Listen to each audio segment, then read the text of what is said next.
Bonjour, donc on a la mousse Puffy d'environ 3 mm.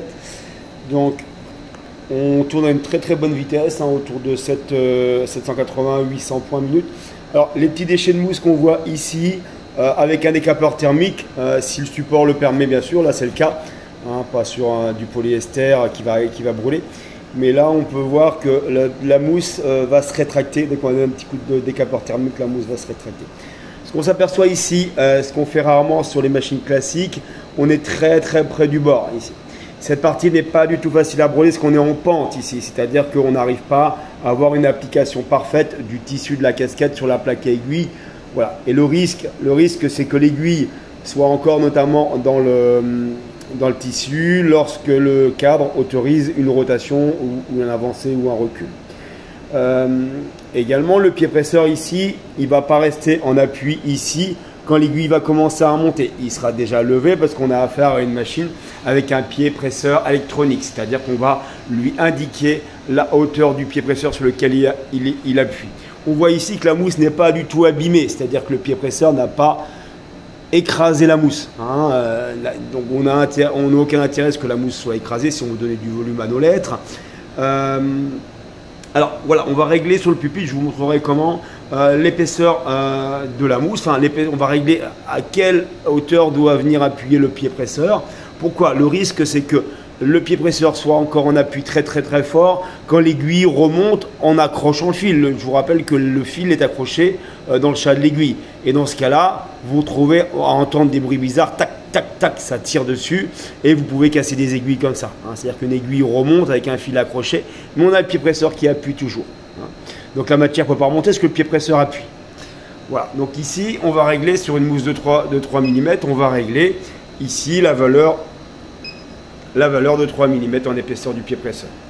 La course, on n'y touche pas, ça n'a pas d'importance. Ici, si vous mettez une mousse de 4, on mettra 4. Si vous mettez une mousse de 2, on mettra 2.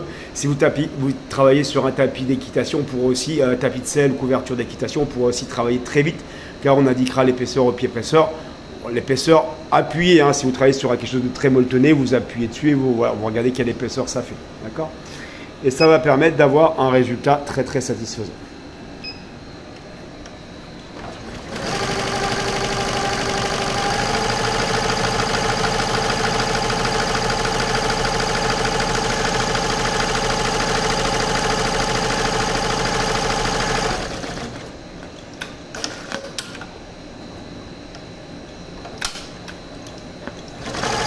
On va faciliter la coupe également.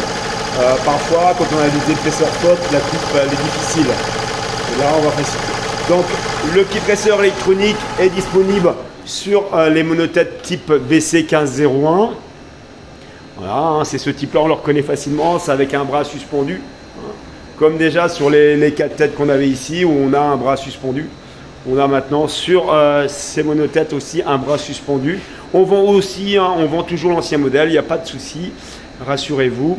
Et puis sur ce modèle-là, qui est sensiblement le même prix que le FW1501, vous aurez l'option, par contre en plus, qui se trouve dans cette partie-là, du pied presseur électronique.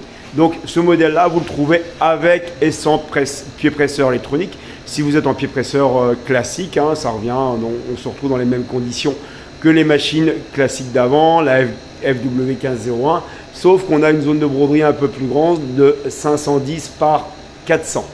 L'autre, c'était 510 par 360 ou 380, je ne sais plus exactement. Mais voilà, on gagne environ 4 cm dans la profondeur, le fait que le bras soit suspendu. Donc on a 510 comme ça par 400 mm comme ça. Donc ça, c'est utile, notamment avec le grand cadre alu pour travailler à plat ou au collet. À bientôt!